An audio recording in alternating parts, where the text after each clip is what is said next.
Selamat sore, ibadah pada sore hari ini akan dimulai. Ibadah akan dipimpin oleh Penatua Kolom 10, Bapak Sony Angkong. Sebelum ibadah kita mulai, kita dengarkan ucapan selamat datang dari keluarga. Selamat sore dan shalom. Damai di hati. Pertama-tama kita sebagai umat yang percaya kepada Tuhan, wajiblah kita mengucap syukur kepadanya. Oleh karena kasih-Nya sehingga kita boleh dipertemukan lagi di tempat ini untuk datang memuji dan memuliakan akan nama Tuhan. Kami keluarga menyampaikan selamat datang kepada Penatua dan Diaken Kolom 10 dan juga kepada Jemaat Kolom 10 yang sudah boleh hadir. Sekali lagi kami keluarga menyampaikan selamat datang dan selamat berjalan. Terima kasih. Terima kasih kembali, kita kembalikan kepada keluarga yang telah menyambut kita dalam beribadah pada sore hari ini. Dalam persiapan, saya undang berdiri, kita melakukan pujilah Dia. Maha mulia Yesus Tuhan Rajamu, penguasa semesta alam, Raja Agung pembela kita, Dia hapus dosa kita. Mari sambut Raja, Yesus Tuhan Rajamu, Maha pengasih, Maha mulia, Yesus Tuhan Rajamu. Shalom. Damai di hati. Shalom. Puji Tuhan, kita sudah berada di tanggal 21 Februari tahun 2024 dan kita patut bersyukur kepada Tuhan. Semuanya hanya karena anugerah dan kasih Tuhan. Marilah kita siapkan hati dan pikiran kita untuk beribadah. Kasih dari surga memenuhi tempat ini.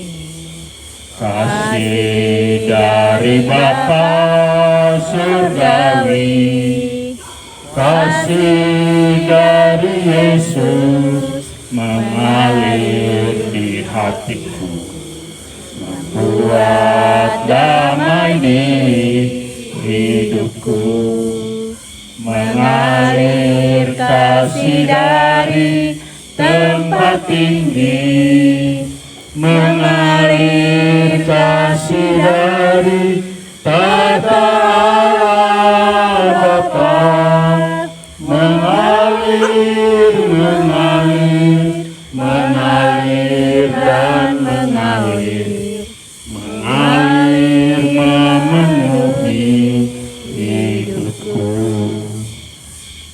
Mari kita buka ibadah kita di evangelisasi Kolom 10 di sore hari ini.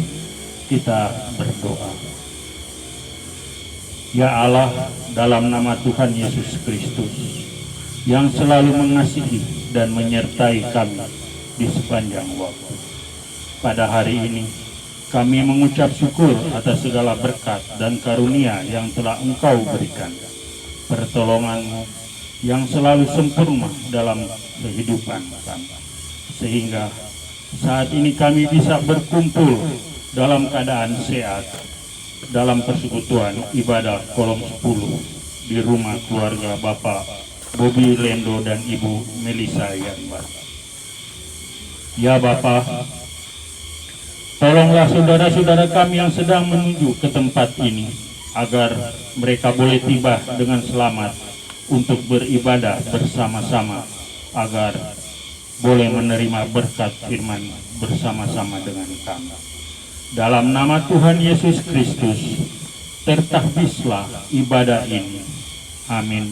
Dipersilakan duduk kembali. Mari kita memuji Tuhan dengan menyanyikan lagu Naikkan Doa pada Allah. Naikkan doa pada Allah di tempatnya yang kudus.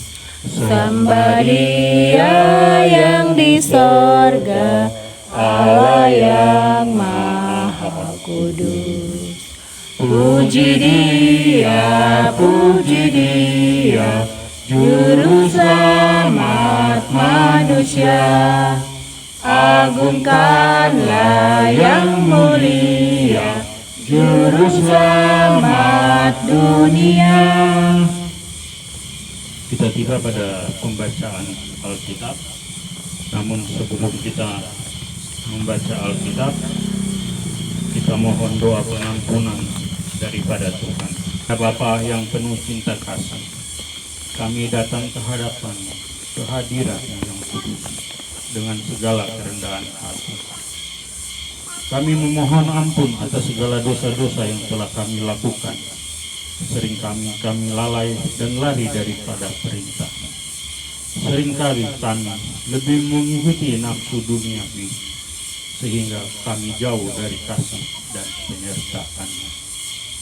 Kami sadar akan kelemahan kami, sehingga kami berbuat dosa yang menjauhkan kami dari kasih dan kehendak-Mu. Kami memohon kiranya Engkau mengampuni dan dari kesalahan dosa yang telah kami perbuat. Ya Tuhan, sebentar kami akan membaca dan merenungkan firman-Mu. Berilah roh hikmat kepada hamba-Mu ini dan semua jemaat yang ada dalam ibadah ini, agar kami dapat memahami dan dapat melakukan firman-Mu di dalam kehidupan kami. Kuduskanlah tempat ini, pakailah hamba-Mu seturut dengan kehendak-Mu. Inilah doa kami. Dalam nama Tuhan Yesus, Kepala Gereja kami bawa doa ini. Amin. Kita akan membaca Alkitab yang terdapat dalam Sakaria 11 ayatnya yang keempat sampai dengan ayatnya yang ke-17. Dua macam gembala. Demikianlah firman Tuhan yang kita sudah baca bersama-sama. Sebelum kita masuk dalam khotbah, kita dengarkan puji-pujian dari jemaat untuk jemaat yang berhari ulang tahun pribadi dan perkawinan dari bulan Januari sampai bulan Juni.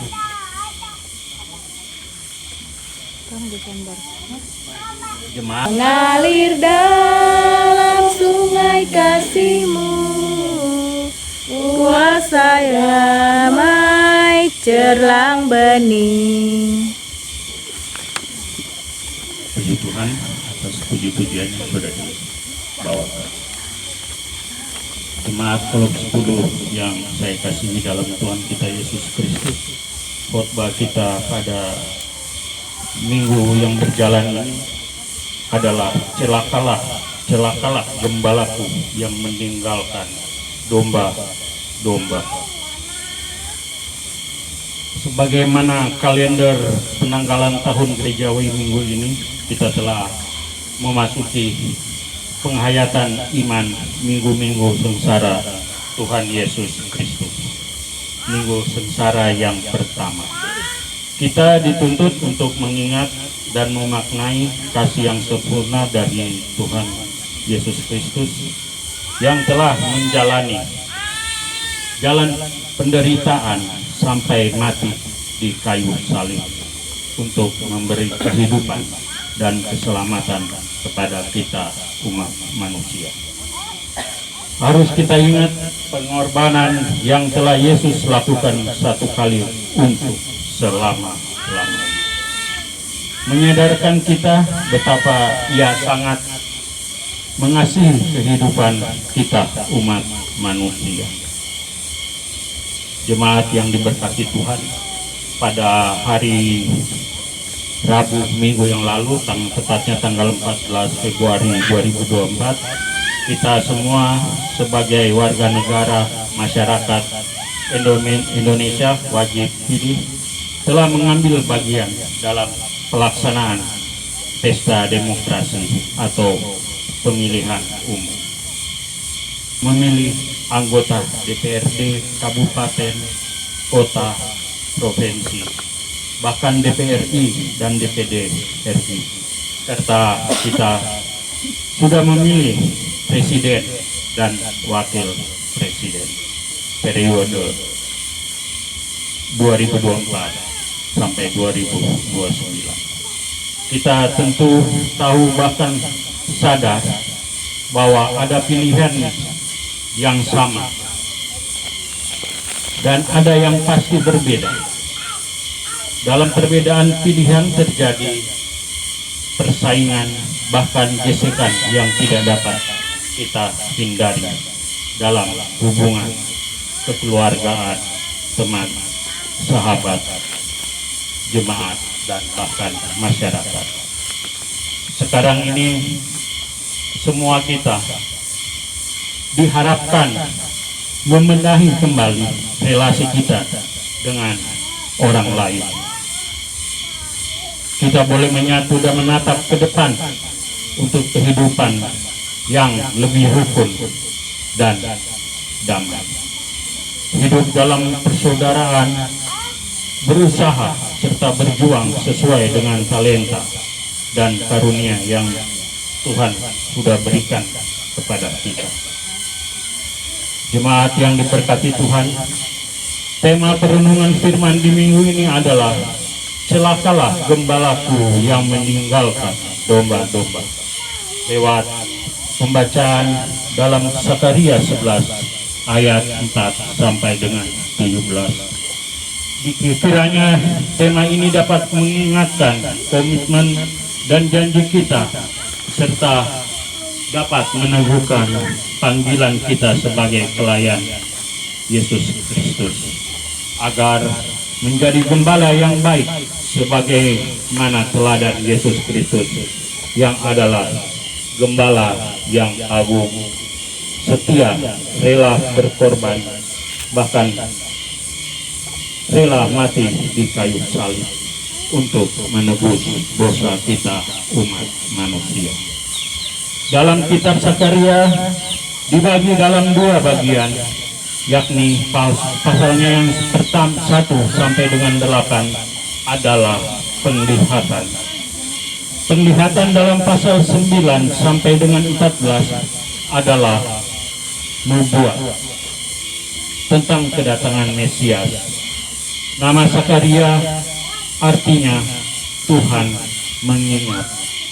Nabi ini berkarya sekitar tahun 520-an sebelum Masehi, zaman kekuasaan Persia. Raja Darius atau sekitar 20 tahun sesudah pembuangan di Babel berakhir. Nabi Sakaria mendesak sisa-sisa umat Israel untuk membangun kembali bait Allah yang telah dihancurkan oleh Babel. Karena bait Allah itu adalah pusat ibadah sekaligus lambang berkat Allah.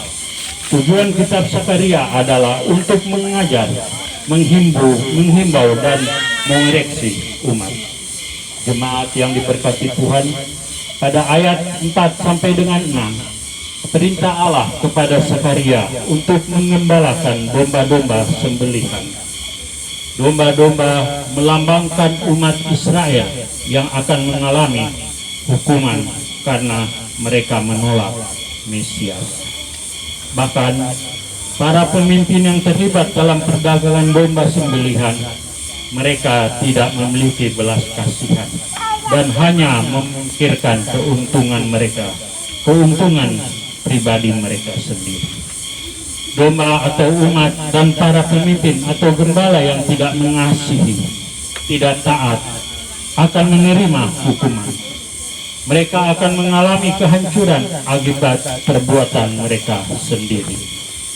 Ayat 7 dan 8, peran Sakaria sebagai gembala yang menyuarakan suara Tuhan.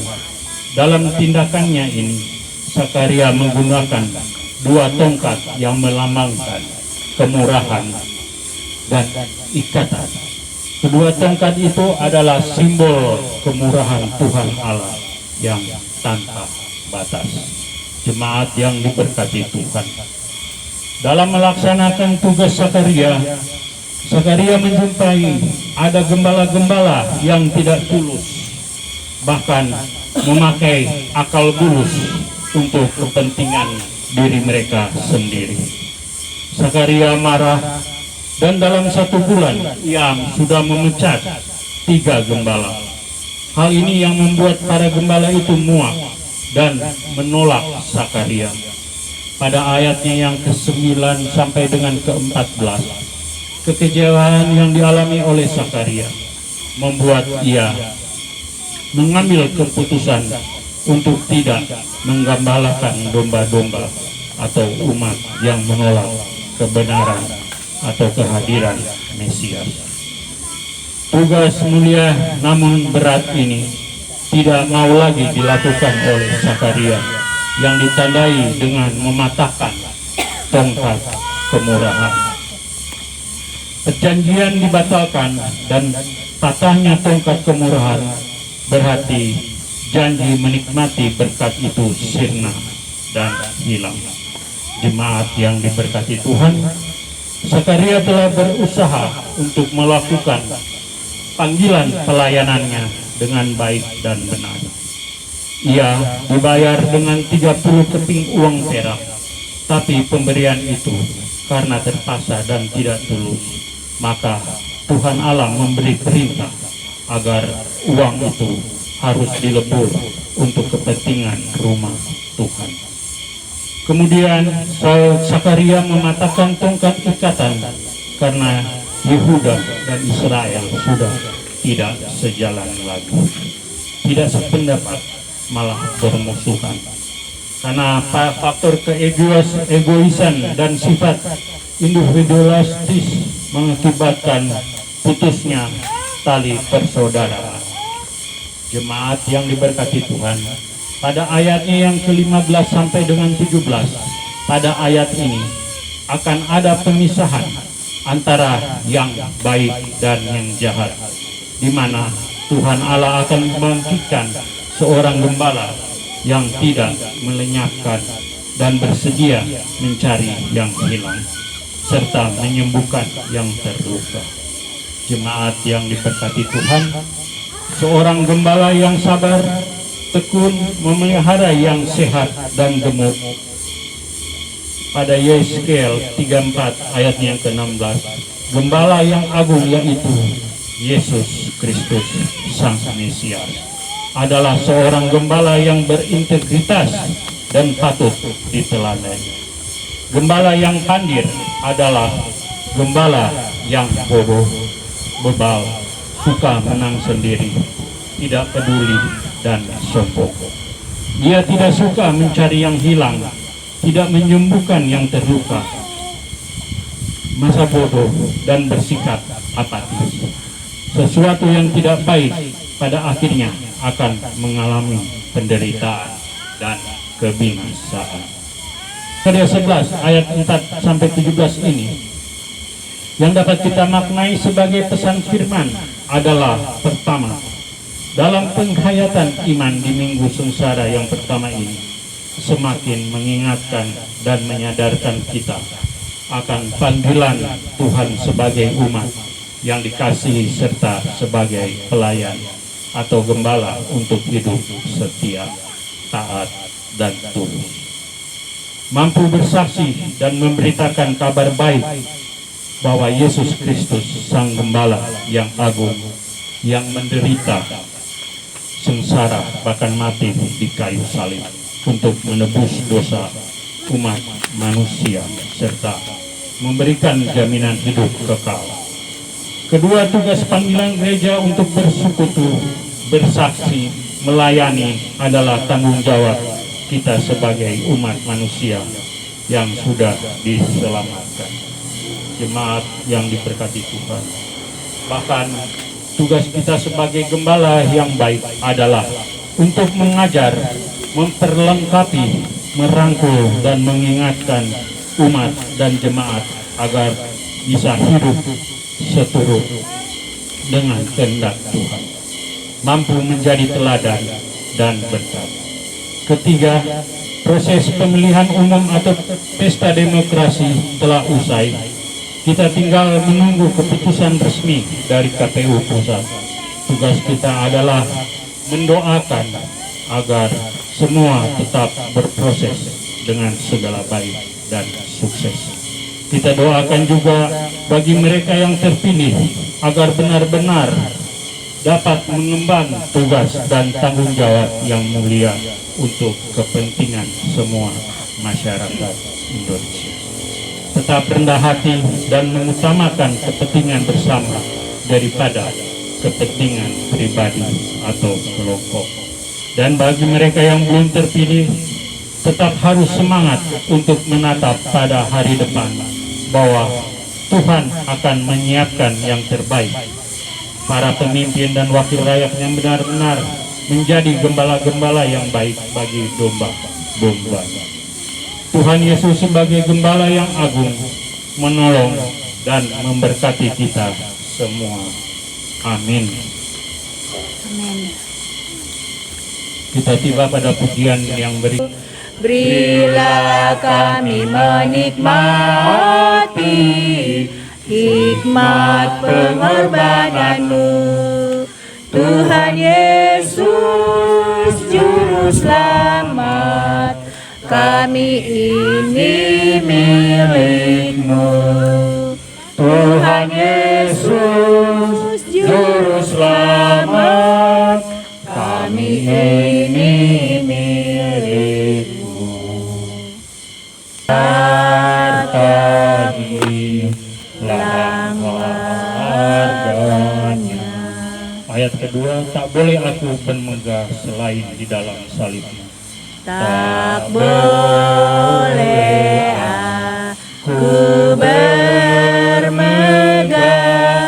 selain dalam salibmu. Ku buang nikmat dunia, darahmu yang Tuhan, Kau gembala kami, tuntun kami domba-Mu. Berilah kami menikmati hikmat pengorbanan-Mu, Tuhan Yesus Juru Selamat. Kami ini milik-Mu, Tuhan Yesus Juru Selamat. Kami ini milik-Mu. Mari kita menerima berkat Tuhan.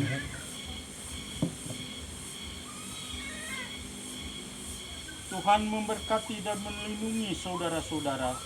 Tuhan menyinari dengan wajah-Nya dan memberi saudara-saudara kasih karunia.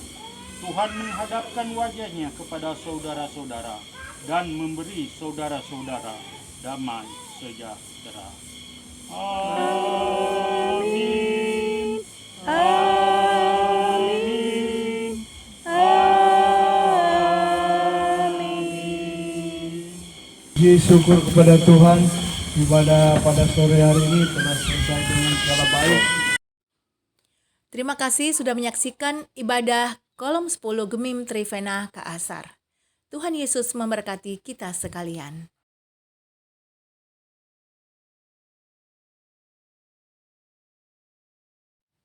Please like and subscribe.